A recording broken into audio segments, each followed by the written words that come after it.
नमस्कार शेतकरी बांधवांनो, स्वागत आहे आपल्या GTS मराठी या यूट्यूब चॅनलमध्ये। आपण प्रत्येक व्हिडिओमध्ये शेतकरी बांधवांना एक नवनवीन अपडेट देण्याचा प्रयत्न हा करत असतो। तेव्हा अद्यापपर्यंत तुम्ही जर GTS मराठी या यूट्यूब चॅनलला सबस्क्राइब केलं नसेल तर GTS मराठी या चॅनलला सबस्क्राइब करा। माहिती आवडल्यास लाईक, शेअर आणि इतरही आपल्या शेतकरी बांधवांपर्यंत हा व्हिडिओ पोहोचवण्याचा प्रयत्न करा। कारण कुठलीही गोष्ट मुदतीत किंवा वेळेत केली तरच आपल्याला शासनाकडून मिळणाऱ्या मदतीचा लाभ हा मिळू शकतो। हाच हे व्हिडिओ बनवण्यामागचा मूळ उद्देश आहे। कारण याआधी मी सुद्धा या गोष्टींपासून अनभिज्ञ असल्यामुळे बऱ्याच शासकीय मदतींपासून वंचित राहिलेलो आहे। मी ऑनलाईनचे कामं करत असताना बऱ्याच शेतकरी बांधवांना अशा वेगवेगळ्या प्रकारच्या अडचणी आलेल्या आहे। मी ते गावस्तरावर सोडवण्याचा प्रयत्न केलाच, पण सर्वसामान्य शेतकरी बांधवांना सुद्धा या गोष्टी अवगत व्हाव्यात हा यूट्यूब चॅनल चालू करण्यामागचा मूळ उद्देश आहे। चला आपण या व्हिडिओच्या मूळ मुद्द्याकडे येऊया। कारण नुकतेच तुम्ही जर बघितलं तर राज्यात अतिवृष्टी आणि पूरस्थितीमुळे शासनाने जवळपास 31,628 कोटींची मदत ही जाहीर केलेली आहे। त्यात वेगवेगळ्या घटकांसाठी वेगवेगळी मदत ही दिली जाणार आहे। त्यात एक विहिरींच्या संदर्भात सुद्धा मुख्यमंत्री साहेबांनी सांगितले की 30,000पर्यंत अनुदान हे दिले जाणार आहे। NDRFच्या निकषांमध्ये विहिरींसाठी अनुदान हे दिलं जात नव्हतं, पण एक विशेष बाब म्हणून शेतकरी बांधवांची एक बिकट अवस्था बघून मुख्यमंत्री साहेबांनी ज्या गाळ भरलेल्या विहिरी आहेत त्यांच्यासाठी सुद्धा 30,000 रुपयापर्यंतचं अनुदान हे जाहीर केलेलं आहे। तर हे 30,000चं अनुदान मिळवून घेण्यासाठी ज्या शेतकरी बांधवांचं नुकसान झालेलं आहे त्यांना काय करावं लागेल याच्या संदर्भातली संपूर्ण माहिती आपण जो शासनाचा 13 ऑक्टोबर 2025 रोजी आलेला जो GR आहे त्याच्या माध्यमातून संपूर्ण माहिती आपण या व्हिडिओमधून जाणून घेण्याचा प्रयत्न करणार आहोत। कारण विहिरींचं खूप मोठ्या प्रमाणात असं नुकसान झालेलं आहे। कारण नदीकाठच्या विहिरी असतील, काही नाल्याच्या काठच्या विहिरी असतील, तसेच काही बांध फुटून सुद्धा विहिरींमध्ये गाळ भरल्याच्या अशा भरपूर प्रमाणात आपल्याला विहिरींचं नुकसान झालेलं आहे आढळून आलेलं आहे। तर आपल्याला 13 ऑक्टोबरचा जो GR आलेला आहे त्याच्यानुसार विहिरींसाठी कुठले निकष लावण्यात आलेले आहे किंवा कुठल्या विहिरींना ही किती मदत ही मिळू शकते हे आपण या GRच्या माध्यमातून समजून घेऊया। तर आपण 13 ऑक्टोबर 2025 रोजी आलेला GR जो आहे तो बघूया। सन 2025-26 या वर्षाच्या खरीप हंगामातील अतिवृष्टी पूरस्थिती यामुळे खचलेल्या व बुजलेल्या सिंचन विहिरींच्या दुरुस्तीच्या कामांसाठी अर्थसहाय्य देण्याबाबतचा हा GR आहे।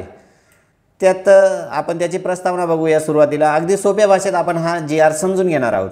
सन 2025-26 मधील खरीप हंगामातील राज्यातील काही जिल्ह्यात झालेल्या अतिवृष्टी पूरस्थितीमुळे शेतकऱ्यांच्या विहिरी गाळाने बुजलेल्या आहेत, तर काही शेतकऱ्यांच्या विहिरी खचलेल्या आहेत। परिणामी पुढील हंगामात शेतकऱ्यांना सिंचनाद्वारे पीक घेणे शक्य होणार नाही अशा परिस्थितीत निर्माण झालेली आहे। त्याचा ग्रामीण भागातील अर्थव्यवस्थेवर विपरीत परिणाम होणार आहे। यास्तव 2025-26 मधील खरीप हंगामात अतिवृष्टी पूरस्थितीमुळे खचलेल्या व बुजलेल्या सिंचन विहिरींसंदर्भात शेतकऱ्यांना मदत करण्यासाठी नव्याने योजना विहित करण्याची बाब शासनाच्या विचाराधीन होती। तर राज्यात सन 2025-26 मध्ये जून ते सप्टेंबर 2025 दरम्यान झालेल्या अतिवृष्टी पूरस्थितीमुळे खचलेल्या व बुजलेल्या सिंचन विहिरींची दुरुस्ती कामे करण्याकरता अर्थसहाय्य करण्यास शासन निर्णयाद्वारे मान्यता देण्यात येत आहे। खचलेल्या व बुजलेल्या सिंचन विहिरींच्या दुरुस्तीच्या कामांकरिता अर्थसहाय्य या योजनेचे स्वरूप व अंमलबजावणी खालीलप्रमाणे राहील। तर या योजनेचा लाभ मिळवण्यासाठी आपल्याला हे निकष पूर्ण करावे लागतील। जिल्ह्यामध्ये अतिवृष्टी झाल्याने किंवा पूर परिस्थिती निर्माण झाल्याने ज्या खचलेल्या व बुजलेल्या सिंचन विहिरींचे पंचनामे झाले आहेत त्यांच्या दुरुस्तीचे कामे सदर योजनेअंतर्गत अनुज्ञेय राहतील। या अंतर्गत आवश्यकतेनुसार यंत्रसामुग्रीचा वापर करण्याची पात्र लाभधारकास मुभाही राहील। त्यानंतर 2 नंबरची जी सूचना आहे त्यात याकरिता संबंधित शेतकऱ्याने संबंधित गट विकास अधिकारी यांच्याकडे लेखी अर्ज करणे हे आवश्यक राहील।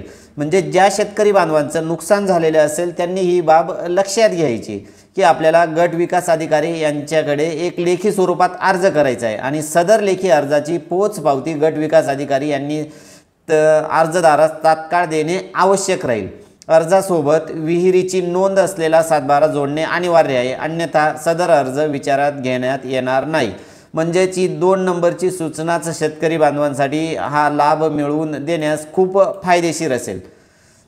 जिल्ह्यात ज्या तालुक्यांमध्ये अतिवृष्टी अथवा पूरस्थितीमुळे नुकसान झालेले आहे त्या तालुक्यातील संबंधित गट विकास अधिकारी यांनी संबंधित तांत्रिक अधिकारी यांना पंचनामा झालेल्या खचलेल्या व बुजलेल्या सिंचन विहिरींची स्थळ पाहणी करून सिंचन विहीरनिहाय दुरुस्तीच्या कामांची अंदाजपत्रके तयार करण्याबाबत आदेश द्यावेत। तसंच सदर आदेशाच्या दिनांकापासून 7 दिवसाच्या आत त्या क्षेत्रातील खचलेल्या व बुजलेल्या सिंचन विहिरींची तांत्रिक अधिकारी यांनी स्थळ पाहणी करून दुरुस्तींचे अंदाजपत्रक तयार करावे। गट विकास अधिकारी यांनी तालुक्याचा एकत्रित खर्चाचा अहवाल तातडीने संबंधित जिल्हाधिकाऱ्यांकडे सादर करावा। जिल्हाधिकाऱ्यांनी प्राप्त अहवालाच्या आधारे तालुक्यातील अतिवृष्टीमुळे खचलेल्या व बुजलेल्या सिंचन विहिरींच्या दुरुस्तीच्या कामांच्या प्रत्यक्ष खर्चास किंवा प्रति विहीर कमाल मर्यादा 30,000 यापैकी जी कमी असेल ती रक्कम अनुज्ञेय करून तालुकानिहाय एकूण खर्चास मान्यता द्यावी।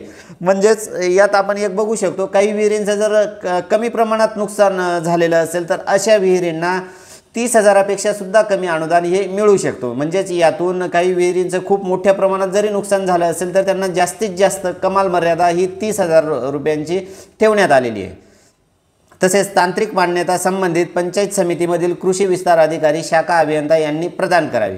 अशा प्रकारे पात्र असलेल्या लाभधारकांची यादी जिल्हाधिकारी कार्यालयाच्या संकेतस्थळावर प्रसिद्ध करण्यात यावी। म्हणजे जे पात्र असतील त्यांची यादी जिल्हाधिकारी कार्यालयाच्या संकेतस्थळावर ही प्रसिद्ध होईल। तसेच जिल्हाधिकारी यांच्या मार्फत खचलेल्या व बुजलेल्या सिंचन विहिरींच्या दुरुस्तीच्या कामासाठी मान्यता देण्यात आलेल्या तालुकानिहाय खर्चासाठी निधीची मागणी शासन स्तरावर करण्यात यावी। शासन स्तरावरून आवश्यकतेनुसार निधी वितरित करण्यात येईल। सदर योजनेअंतर्गत पात्र लाभार्थ्यास अनुज्ञेय असलेल्या अंदाजपत्रकीय खर्चाच्या 50% रक्कम म्हणजेच कमाल जास्तीत जास्त 15,000 आगाऊ स्वरूपात जिल्हाधिकारी यांनी विहिरीच्या दुरुस्तीच्या कामासाठी उपलब्ध करून द्यावी। तत्पूर्वी विहीर दुरुस्तीचे काम पूर्ण करण्याबाबत संबंधितांकडून हमीपत्र घ्यावे। विहिरीच्या दुरुस्तीचे कामे पूर्ण झाल्यानंतर कृषी सहाय्यक व तांत्रिक अधिकारी यांच्यामार्फत संयुक्तपणे मोजमाप घेऊन काम पूर्ण झाल्याची खात्री करून लाभार्थ्यास अनुज्ञेय एकूण खर्चातील उर्वरित 50% रक्कम ही वितरित करण्यात येईल। म्हणजेच यात एक गोष्ट ही लक्षात घ्यायची, ज्या शेतकरी बांधवांना अशा विहिरींचं दुरुस्ती करण्याचे जर आदेश देण्यात आले तर त्यावेळेस तुम्हाला 50% मदत ही मिळणार आहे। त्यानंतर ती पाहणी केलेल्या अधिकाऱ्यांनी सांगितल्यानुसार आपण विहिरीची दुरुस्ती करणे आपल्याला बंधनकारक राहील। त्यानंतर ज्यावेळेस ते परत पाहणीसाठी येतील त्यावेळेस काम पूर्ण झालं असेल तरच ते आपल्याला उर्वरित 50% रक्कम ही मिळणार आहे। तर सिंचन विहिरींच्या दुरुस्तीच्या कामाकरता अर्थसहाय्य मान्यता दिल्यानंतर दुरुस्तीचे काम चालू आर्थिक वर्षात पूर्ण करावे। या योजनेअंतर्गत वितरित केलेला निधी चालू आर्थिक वर्षात खर्च करण्यात यावा। तसेच निधी शिल्लक राहत असल्यास तो शासनास समर्पित करण्यात यावा। तर असा हा विहिरींच्या बाबतीतला खूप महत्त्वपूर्ण असा हा GR आहे। यात ज्या शेतकरी बांधवांचे पंचनामे झाले असतील त्यांना तर या योजनेचा लाभ मिळेलच, पण अद्याप ज्या शेतकरी बांधवांनी पंचनामे केलेले नसतील किंवा आपला लेखी स्वरूपात अर्ज केलेला नसेल तर त्यांनी लवकरात लवकर आपला अर्ज हा सादर करून सदर योजनेचा लाभ हा घेण्यात यावा। तर विहिरींना मिळणाऱ्या अनुदानाबाबत महत्त्वपूर्ण असा GR आपण या व्हिडिओमधून समजून घेण्याचा प्रयत्न केलेला आहे। अशाच नवनवीन व ताज्या अपडेटसाठी GTH मराठी चॅनलला सबस्क्राईब करा। धन्यवाद मित्रांनो।